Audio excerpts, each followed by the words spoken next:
وجهودك معنا يا ابو صالح. انتم اللي جبتوهم من الميدان بعرقكم وجهدكم وقوتكم، فألف ألف مبروك لكم. والله يا ابو صالح ولا نسوى شيء.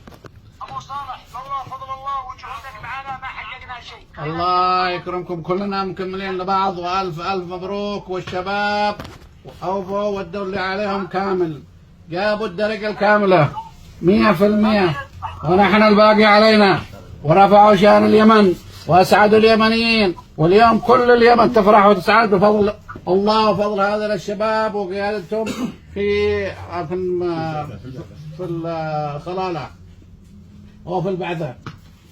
وكل الشباب لهم كل التقدير والاحترام، وسنكون معهم ونكافئهم ولهم المكافآت وكل شيء. يسعدوا يرفعوا رؤوسهم، نحن معهم في كل شيء.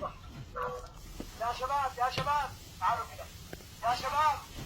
شباب ليس الاتحاد بيقول لكم انعموا وتفضلوا وارتاحوا ولكم مكافأة مجزية من قبله. الله يحفظك يا شيخ، الله يحفظك. آمين آمين. الله يحفظك. اللي عملتوه حاجة إنجاز كبير وعظيم. تفضل يا ابو صالح. وتحية للكابتن القائد حقهم الكابتن سامر سافر الان. والجهاز الفني والجهاز الإداري والجنود الأساسيين في الملعب. هذا يا ابو صالح شوي ابو صالح يا حبيبي الف مبروك. مبروك كابتن سامر، مبروك.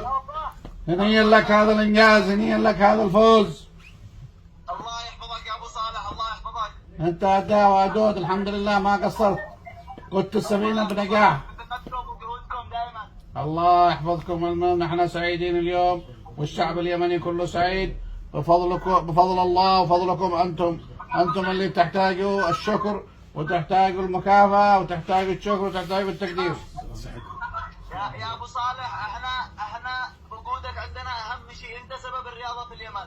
الله يخليك، الله يخليك كابتن سامر. الله يوفقك دائما ويسعدك يا ابو صالح. وشكرا للكابتن علي النونو، وشكرا للمدرب الحراس وكل الاعضاء من عند الاستاذ عبد الوهاب الى اصغر واحد، والله اكرم.